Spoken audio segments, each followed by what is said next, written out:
Hello, everybody, and welcome to another Sync webinar. My name is Jason Senamore, Chief Product Officer here at Sync USA, and once again, I am delighted to be joined by a panel of experts taking their time to discuss a very pertinent subject today, which is all around creating a best-of-breed security strategy.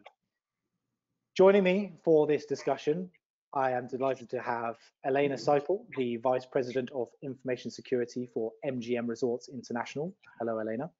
Good morning. Tim Roemer, the CISO, Chief Information Security Officer for the state of Arizona. Thanks for having me, Jason. Hi, Tim. And last but by no means least, John Billington, the CIO for TSD Global. Hi, John. Yep. Hello, Jason. Hello, everybody. Thank you. Well, once again, thanks very much for joining us today, guys. Really looking forward to this discussion. A lot of interest around this topic. And I want to jump right in, and I'm going to start a little bit easy. And I'd love to really just kind of get a perspective with this first question. And I'm going to come to you, Elena, for this. But for the benefit of those who may not necessarily understand what a best-of-breed security strategy means over an integrated security strategy, can you just give us a little bit of an overview there of the difference between the two? When I'm looking at best of breed, I'm looking at a security solution that is very specific to a specific need that I may have in the organization. And I think a lot of people look at it that way, but not every best of breed can meet multiple needs within my org. So I'm always looking out for something that, I look at something that can meet more than one capability. I look at the capability matrix that we have, and if something is very specific to that capability, I look for a best in breed. But then when I'm looking at the overall solution for my organization, I'm also looking for something that can be fit into multiple components of those capabilities, so I don't end up with just a mishmash of multiple partners, because I like to look for partners that can meet more than one need to my organization, and then because of the integrations that they can bring and the ability to work within the other solutions that I have. So best in breed, I look when I'm looking for something very specific, and then when I'm looking at the overall, for something that can meet more than one capability. Fantastic, thank you very much. And in researching the industry, according to numerous research sources, it seems like there is a bit of a split down the middle between folks who tend to lean towards a bit more of an integrated strategy as opposed to best of breed. John, over at TSD Global, would you be able to provide a little bit of insight into kind of what strategy you use right now? Yeah, absolutely. Thanks, Jason.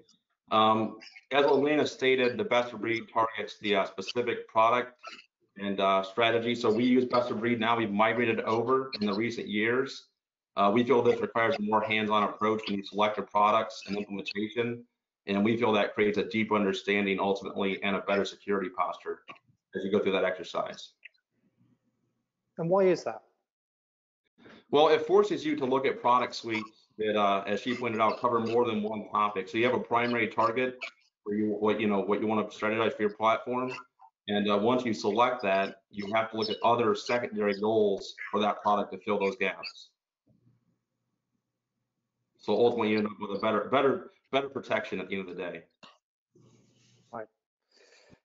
Tim, I'm going to come to you. Obviously, working within the public sector, government organisation, extremely important. A little bit more scrutiny, I suppose, and a lot more eyes on the way that you protect the public information that you hold for the state of Arizona there as well. So can you give us a little bit of an insight into the strategy you guys are using and why as well?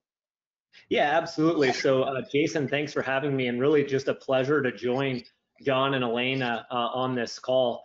They're fantastic subject matter experts, and really it's nice to get virtually in a room, if you will, and kind of share some of these best practices.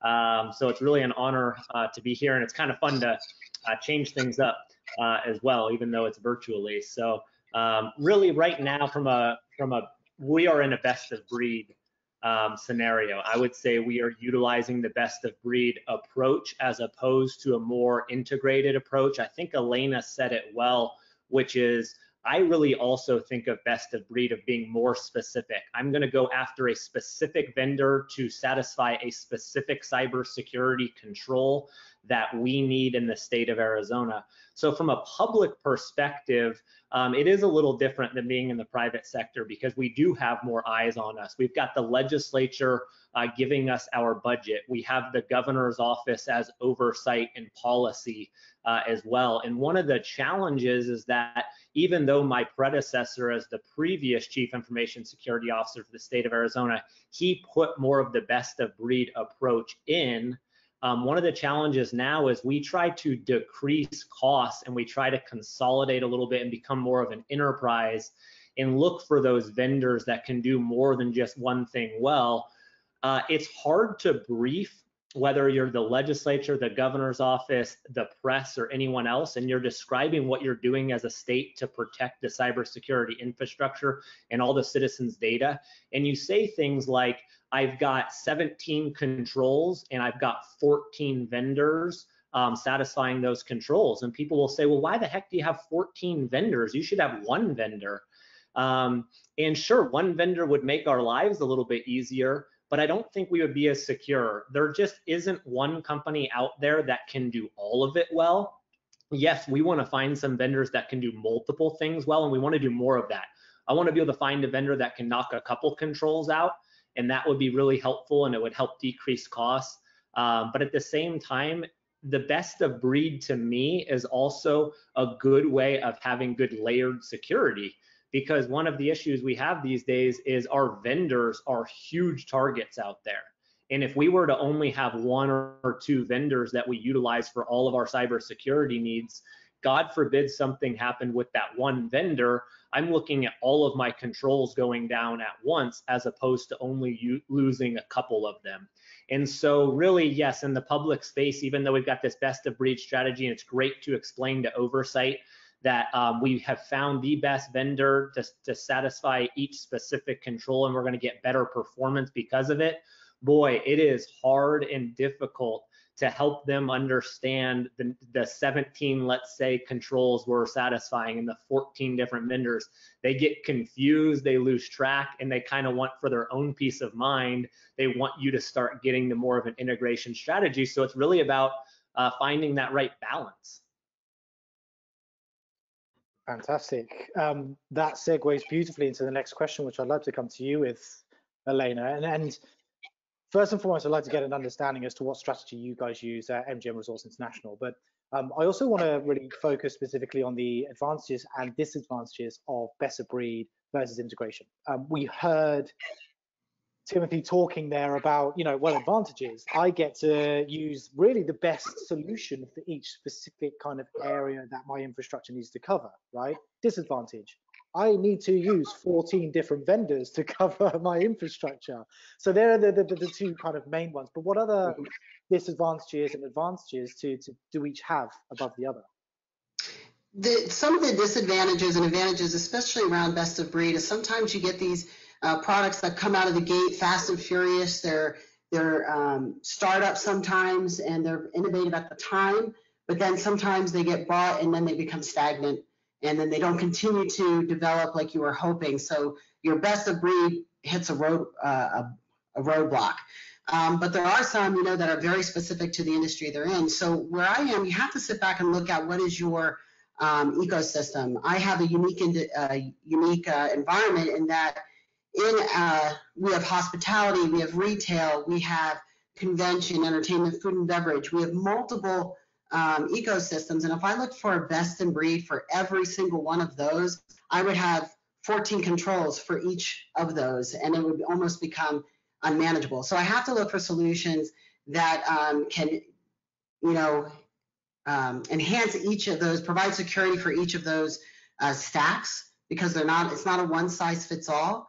And I also have to look, how is the software in those stacks designed? Can they even read, or do I have to look at something that maybe I have elsewhere within the organization that I can do more with, and specifically just for that ecosystem. So I have more of a hybrid solution that strategy that we look at. And then one of the things that I do is, we look at the if there's something else that we're looking for, something new coming in, or we're looking at a best in breed, I always go back to my existing partners and say, do you have something in here that meets the same capabilities that the best in breed is doing? How much of that capability do you meet? Is it maybe 80%, 90%, or whatever? And whenever I'm bringing something new in, I always bring in the best in breed. I look to the best in breed, but I also bring in my existing partners and say, you know, if they can get 90 to 95% of the way there, is it worth it for me to bring in someone completely new, or do I just enhance my existing relationship and tool set? And it also helps me with those integrations and building the integrations with the existing capabilities that I have. Of course, thank you very much. John, coming kind of back around to you again here as well. Elena spoke about a few roadblocks there. Some gaps obviously appear when you're using a best of breed security approach as well. I mean, how do you kind of ultimately eliminate or control as best as you can those gaps that do start to appear with this strategy? So what we try to do is use an overarching model, whereas Elena put it out early on in the call that we look at products that can suit more than one control. And in many cases, actually multiple products actually might serve as, you have a primary control and then secondary objectives and controls that you're going to try to meet with that product. So it eliminates blind spots and gaps. A good way to look at it is a home security system, like a camera system. You might throw, you know, a camera on your front and back door, which is great. A little bit better, you might have cameras on all sides. And then, you know, the best system is going to cover every possible scenario. And if each of those sides represents attack surface, you know, or vulnerability, you want features that overlap and eliminate the blind spots. So that's the approach we take to product selection, that same methodology to eliminate those gaps. Got you. Okay.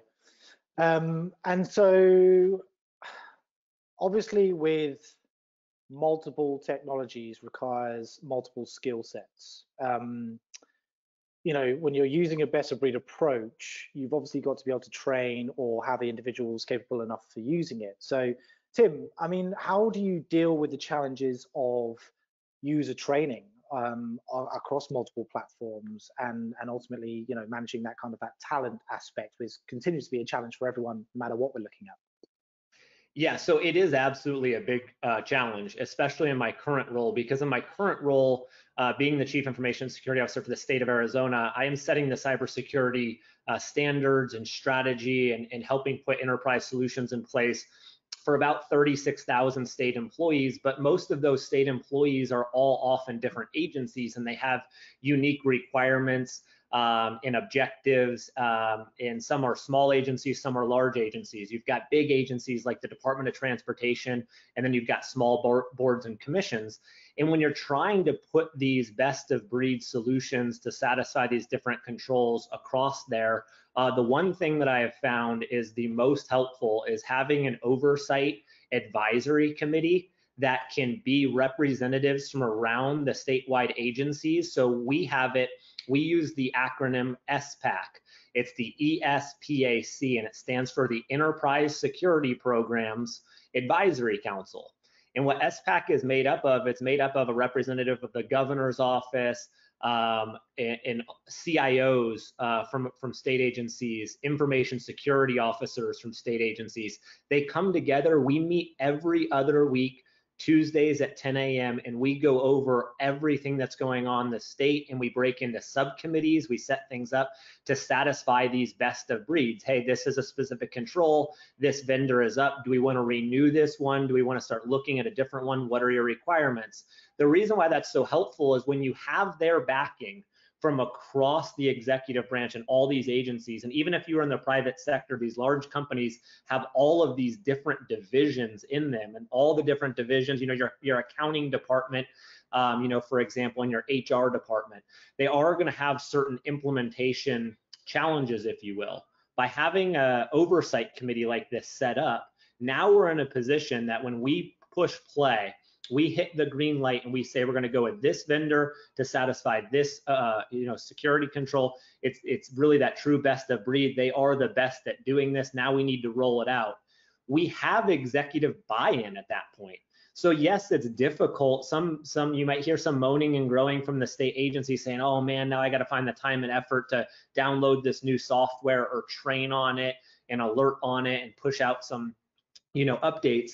But at the end of the day, when you have the backing of the oversight committee, it really helps create buy-in on every single individual person that has to be the ones training on it and implementing it.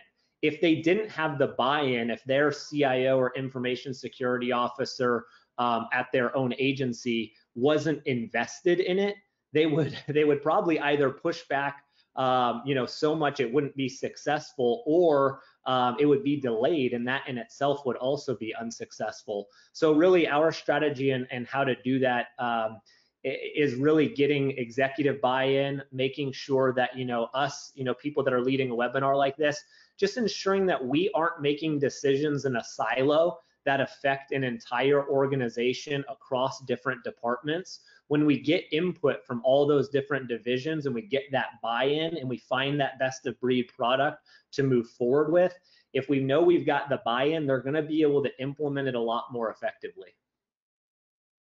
Definitely. And John, as the voice of the CIO in this particular discussion today, right? Timothy raises an important part of this discussion, which in some cases may be forgotten about. But obviously, there's always a lot of talk about the alignment of technology in the business. And when I suppose in recent years as well, we actually had a webinar conversation on this not so long ago. But the alignment of IT, info security, and the business, right? And executive buy-in is obviously key. So, I mean, did the relationship between the technology department, I suppose the IT and security leaders, and the business, and the way that those kind of two strategies are aligned, does that play a massive role in what strategy you take, whether it be best of breed versus integration? I think it can play a major role depending on the size of the organization. But I think what's important that Tim mentioned is the steering committee. If you don't have that, you won't have that business buy-in before you select the product, which is important. I think that the business needs to be involved in all of those decisions in terms of which way the business wants to go.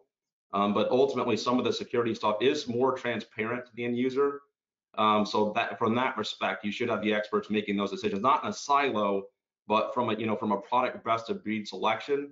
I think that is more of a CISO type decision to make. Not that doesn't make the steering committee any less important to that decision though. Got you. And Elena, how can, I suppose, CIO and CISO or IT and security kind of create that unified front to get that buy-in that both John and Tim speak of? I think it's really important. I think the IT security traditionally in the past has been viewed as something that sometimes comes in, implements tools, does it without the transparency, it becomes a roadblock to the business. In order for IT security actually to be effective, they need to have that partnership with the CIO, with the business, and understand where the business is going. Because ultimately our job here is to understand the risk of the organization, how high or low is our risk, and then also enable the business to be able to develop and deploy faster. If we don't understand those ahead of time and we're just picking product and whatnot just to meet an end state, we could end up being detrimental to the business and ultimately destroying those relationships. So it's very, very important for IT security to be extremely transparent. We have to stop working in silos, stop being behind closed locked doors. It's important for us to educate the business on what our tools are doing, why we're putting them in place, become part of the conversation at inception when we're talking about products and things like that.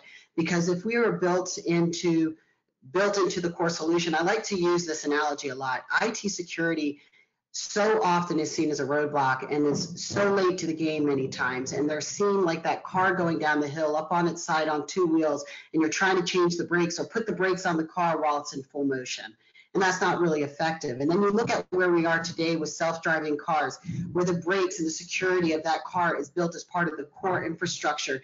The driver doesn't even know or doesn't even care because the brakes are being applied when they're supposed to be applied. They don't have to think about it. And that's how we have to incorporate ourselves into the business, into IT, enabling them to deliver, but enable them to deliver securely. And that all goes all the way back to your board, understanding your risk appetite of your board, putting together the governance committees that were discussed, so important, letting the business and IT be a part of those decision-making processes so that we're not just, again, being the business behind a closed door not being transparent. Definitely, and in keeping on this, because obviously we're starting to uncover some real good nuggets of information here. But I want to focus on, we've spoken about buying at an executive level, buying from the board. Okay.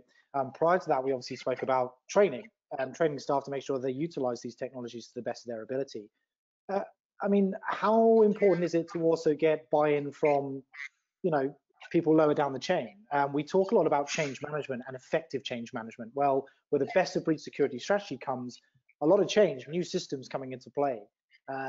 Again, not going to be worthwhile unless people actually adopt and buy into the idea of using them, right? So Tim, tell me a little bit of, we spoke obviously about, the committees, etc. But what about the folks who are kind of on the front lines and using this day to day? How important is it to get them involved? Well, it's incredibly important. So prior to becoming the Chief Information Security Officer for the state of Arizona about a year ago, I served as Governor Ducey in Arizona's public safety advisor, and cybersecurity fell under public safety, of course. But this reminds me of when I was in that role. And so often, no matter what the public safety issue was, it could be border security or counter narcotics or counterterrorism or anything like that. And we would go immediately, kind of first instinct is to go to your police chiefs and your sheriffs, right? Maybe your 3-letter acronym agency special agent in charge. So you go to the special agent in charge of the FBI and things like that.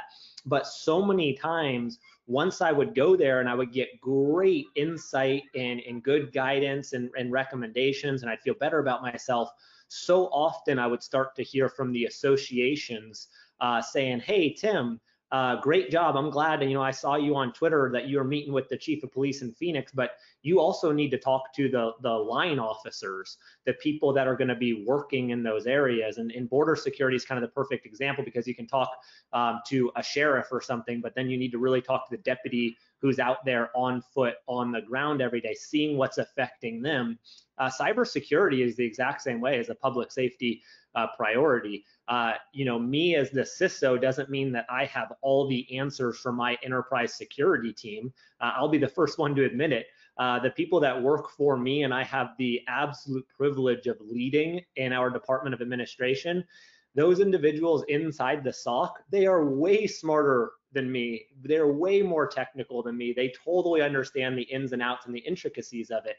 So what we've really done is we've taken that strategy. Don't just go to the chiefs. Don't just go to the sheriffs. You're going to get great guidance from the CIOs and the information security officers from those agencies, but you have to get to the line level employees, like those SOC analysts inside those agencies.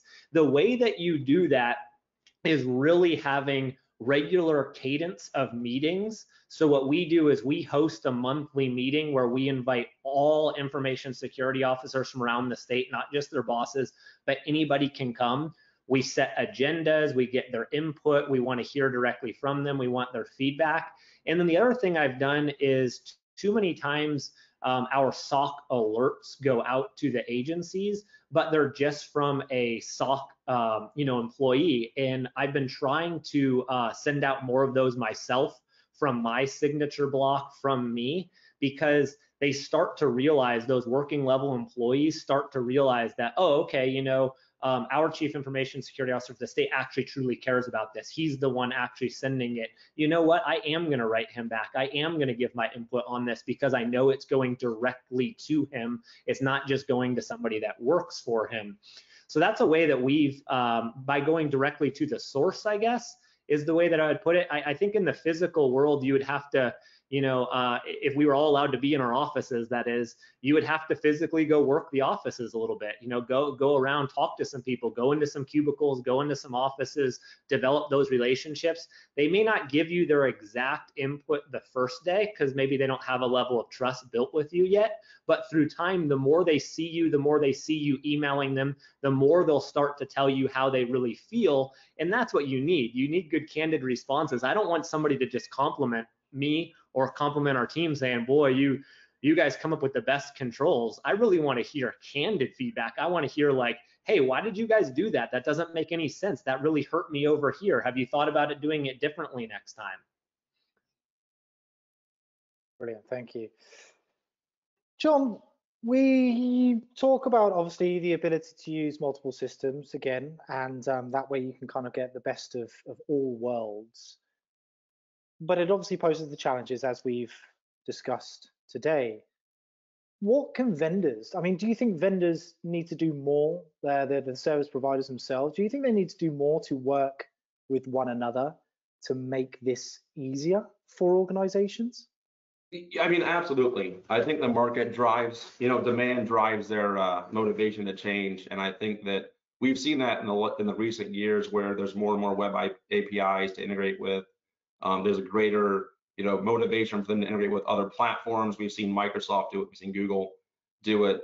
So I think that's the trend. I think that as more companies move to best of breed solutions, we're going to see that the vendors have to comply with that motivation and demand for that technology to become more integratable. And you might even see the two concepts merge at some point in the future, where you don't have to actually pick and diverge between best of breed and integrated solutions. You might have that, best of breed and integrated both someday in the future. I know that might be pie in the sky, but I just want to comment one more thing. Elena brought up a great point early on transparency, which kind of goes to your question on change management.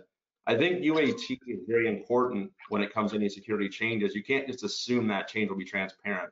Many times you think, oh, this change should be transparent, the end user will never know about it. If you don't make UAT part of your pilot testing, you won't catch that type of thing. So it's very important when you pilot new software, you do full UAT with, like as Timothy pointed out, go to the end user, go in their offices, talk to them, get feedback, and don't just stop there. Once you select a product and move forward, security awareness training, surveys, make sure that product is still meeting those demands, which is, I think, probably leading to the next question at some point about how is it sustainable going forward.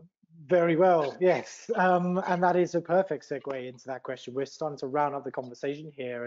And the second to last question I do want to ask is, how is it sustainable? So in response to that, Elena, I mean, if you've got any guidance on how you can make it sustainable?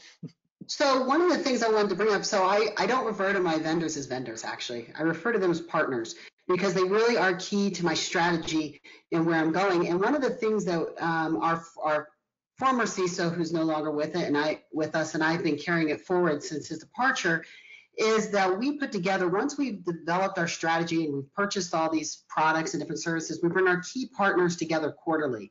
In that meeting, we go through our roadmap, and our strategy, and say, look, this is what we've done. I've already spent all the money. Okay, how are you guys now going to integrate together and deliver solutions for me? How are you going to now partner together? And we put together specific use cases for our partners, who then leave, and they've got a quarter to go through it, and they come up with creative ways to partner together. And I cannot tell you how amazing that has been. We have seen our partners come back to us each quarter and say, okay, we've got solution A and solution B to work together, and we haven't done that before.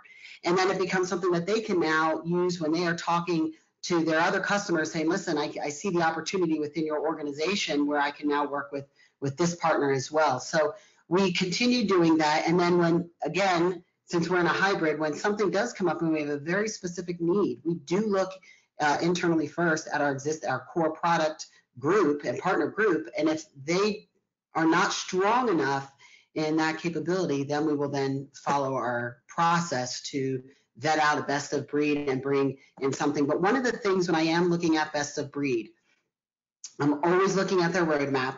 I'm always looking at where they're going to make sure they are not going to be a product that just fizzles out, I'm looking at who's potentially, which partner of mine it could potentially fit into their product offering, and say, try to have that foresight as to whether or not they're going to become part of that core product. And that's actually happened. I've picked a solution because I knew it was eventually going to be in the core product tool set, so it would benefit me in that way. So I'm trying to look at that bigger, broader picture as well, because what I don't want to do is get a point in time best in breed that is irrelevant very quickly. So I try to, have to keep that balance. Definitely. So to continue on that, and Tim, I'd love to get your insight here. How do you react to a situation where, you do have maybe 2 or 3 vendors or technology providers out there who are working on, various bits, and you're working with their technologies in various ways. When they are potentially acquired by or merge with organization you don't necessarily feel you have the need for their particular technology, or that might impact, Elena talks a lot about partnerships, and a lot of people say that the solution providers out there need to do more to become a partner. If you see them as that partner, they need to do more to treat you as a partner. So what happens if organization acquired, merges, and this big component of your best of breed strategy now kind of is almost up in the air? Well, that's happening more often every single day. Just in the 1 year I've been in my role, we've had 3 of our vendors be bought up by much larger cybersecurity firms. So it's happening. I mean, geez, I've been there for a year. It's happened 3 times now. It's like every couple months, it seems like this is happening again. So one way that we deal with it, we talked a lot about one of the challenges of best of breed is the training. You got to train everybody on all these different tools. Well, one of the strengths though with it is if you lose one of it, you're not losing the entire team. So now I don't have to have everybody in the state retrain everything. They're just retraining on one tool. So it gives us a little bit more flexibility that if they get bought out by somebody larger and we say, okay, for whatever reason now we're not as comfortable with it, we have the flexibility to move on. It's been kind of 50-50. Some of the organizations that have been bought out, we feel more comfortable with because the vendor that bought them maybe has an amazing reputation. They have a few more services that we might be able to have better purchasing power and drive the cost down. And now we're going to consolidate and get a couple tools for it. Although I will tell you, when that happens, it becomes a little bit like watching an infomercial, where at the very end of it, it's like, but call now and we'll throw in all of this extra stuff for it too. Once they get bought out by the larger companies, these larger companies send in all their sales representatives and like, oh, Tim, we can do a lot more than that one control. Watch what else we can do over here. And you're thinking, well, over here, I'm already locked in for the next couple of years with these other vendors, so I don't have a use for that. Right now. It is nice to have the flexibility though of best of breed, because when that happens, and it does happen often, it gives you that ability to kind of change course a little bit. I just have to say though, on that note, what Elena said about vendors not being vendors but partners is so unbelievably spot on. And one of the goals I gave our team was to improve our customer service and accountability, not just with the state, but also with our partners. And we expect our partners to deliver as partners, not just as vendors. And then we also need to deliver back with that transparency. We need to be really responsive. We need to have a team atmosphere. If we act like that vendor / partner just works for us and we get to call all the shots, the relationship just simply isn't going to work. But when you treat them like partners and you realize they are effectively helping you reach your cumulative and collective goals, you're going to get things done a lot better, a lot faster. You're going to be a lot stronger because of it. And so I think that was a really great point that I really just wanted to emphasize for our listeners, how much I believe in that statement and how much it helps us in the state of Arizona to go forward with something like that. And then lastly, to kind of tie all of that back together, yes, having that change and that dynamic of, vendors and partners being bought out and consolidated, I like to think of it as a good thing, because technology changes, our needs change every day. We have to evolve, we have to innovate, and we have to get better. If we continue the status quo, I feel like the status quo is actually a step back. So I'm gonna try to be optimistic that although it's a little frustrating when the big companies buy out all the other ones, I try to remain cautiously optimistic that it ultimately gives us more options, at least with what we might be able to get out of it. Fantastic, thank you, sir. Final question, and I'm going to ask each of you the same one. Now, we've obviously spoken a lot about the benefits, the value of a best of breed strategy versus an integrated approach. The two do kind of overlap, obviously, when technologies provide that ability to integrate with one another. But I don't really see that there's a silver bullet or a one-size-fits-all approach for every organization. In some cases, best of breed is going to be the right approach. In other cases, a more kind of like one-stop shop is going to be the best solution. So for those who are kind of looking to establish what might be the best route for them to take, or if they're looking at, embarking on a new journey to align better with the business, et cetera, what are the key things you kind of need to think about and put down onto paper and to consider when deciding which approach to take? John, start with you. All right, thank you, Jason. I think you need to step back and talk to your business. And I think as Elena pointed out and Tim mentioned with the committees, you have to figure out the risk, the tolerance, and all the controls they want to incorporate into your platform. And then as you move forward and work with vendors, if you choose best of breed, you can't become complacent. You have to constantly reevaluate, is this product still the best of breed?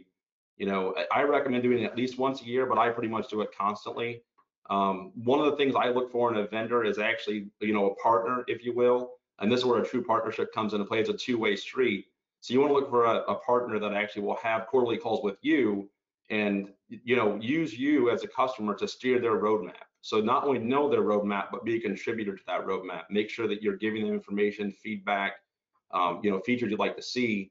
And that, that would be a good strategy if you want to implement best of breed. If you're an extremely large organization with a lot of contracts, you might have to look at the integrated model. It's going to be a little bit faster deployment, less training, but best of breed, I think, is going to be ultimately the best security posture you can have. So, looking towards that model in the future would be a good strategy as you integrate into the business. Great, thank you. Elena, I'm going to come to you. Same question. I agree with what John was saying. The challenge of a best of breed is you're constantly changing out sometimes your security strategies. You're constantly in that build mode instead of that where you're deploying and you're optimizing, things like that. So you do have to stay on top of it and be a part of that. You also have to constantly look at your security landscape too, with more and more moving to cloud and developing there. Your traditional on-prem type of security, your traditional brick and mortar security and endpoint security you're thinking of now changes more to an identity type of security, and you have to be able to morph with that and understand where your business is going and what they're developing and what they're doing to make sure you have the right products in place for them. You want to be able to build the guardrails on the road so that the business can move fast and things like that. The business doesn't want to have to always think about which guardrails are there, but you want to be able to blow. So you have to be able to, again, be in front. You have to be in front of the business, making decisions that can be deployed ahead of where they're going, so that you do not become a roadblock. You don't hinder them, and then you end up in that whole problem of being seen as something they can't partner. They lose trust in you when you spent all that time trying to build that trust with them. So I completely got myself distracted by not being able to remember the guardrails. So just ask me that question at the end. Carry on. There we go. Fantastic. Tim, round us off. Same question. For those who are kind of looking to understand what's going to be the best for them, what would you recommend? Yeah. So a couple of things. I think the advice I would give to organizations trying to decide which route to go is they first need to be really honest with themselves on what their current strengths and weaknesses are. You need to understand where you as an organization have your strengths and what your weaknesses are before you make that decision. And what I mean by that is I'm fortunate to be running cybersecurity for the state of Arizona. But when I go and I travel the state and I talk to a small town or a small city or a small county that might have an IT team of one person, if that, because when I do these, sometimes a city council member or a mayor will come up to me and say, hey, Tim, I really want your help, but right now I don't have anybody working cybersecurity. I barely have a part-time FTE that does IT services for us. So that's where you need to understand your strengths and your weaknesses. In that particular case, I'm not going to tell that organization you need to go best of breed because you don't have the manpower and the resources and the funding to do it. You're going to need to go for a more integrated strategy. You're going to try to find a vendor or a partner, as Elena said, that can do a lot of things well, but it might not do exactly what you want to do in every specific area, but it's going to be more of a consolidated effort. Now, for us on this call, for people that work for larger organizations, you understand that that large organization has its strengths. You've got some more resources. You've got some more people to train, to implement, to give guidance. That's where I start thinking that you need to understand that, okay, understanding your strengths and weaknesses. So if a large organization knows, hey, my strength is I've got some money right now, but my weakness is I need this specific IRS compliance audit figured out. Well, okay, you're going to need to make sure you spend time finding a specific vendor and partner that can satisfy that one thing for you, and they better do it better than anybody else out there. You better feel so comfortable with them because that's your bread and butter as your organization. Let's say protecting tax documents and things like that. You're going to put more into that because you know where your weaknesses are, you know where your strengths are. So that would be the first piece of advice I would give to somebody trying to decide which route to go. And the other area is just kind of understanding your priorities and what your options are. Again, your options are going to be a little bit more open the larger your organization probably is, and you're probably going to have less options the smaller that you are, but you still need to prioritize. You need to say, what do we do as an organization? Like, what is the sole purpose of what we do? Because then, you know, for example, you're the Department of Revenue, you're protecting taxpayer, you know, information, you're protecting the portals that people do and submit their taxes. The specifics of that are going to be a lot more of where your focus needs to go in your priorities. And then you might, you know, somewhere down the line have something else that say, hey, that's a nice to have, but that's not necessarily a need to have right now. That's where you can decide, because best of breed takes some work, it takes a little more effort. By prioritizing where you want to spend that time and effort and those resources, it's going to help you figure out where that best model is. And then again, Elena said it, you know, really early on this call, it's really finding the right hybrid of the two together. And the only way that you figure out how to find the balance of the hybrid between the two is prioritizing what's most important to your organization. Where is your oversight committee putting the most pressure on you? And that'll help you kind of decide, I might need to do best of breed in these areas, but I can be a little more integrated in some other areas. Fantastic.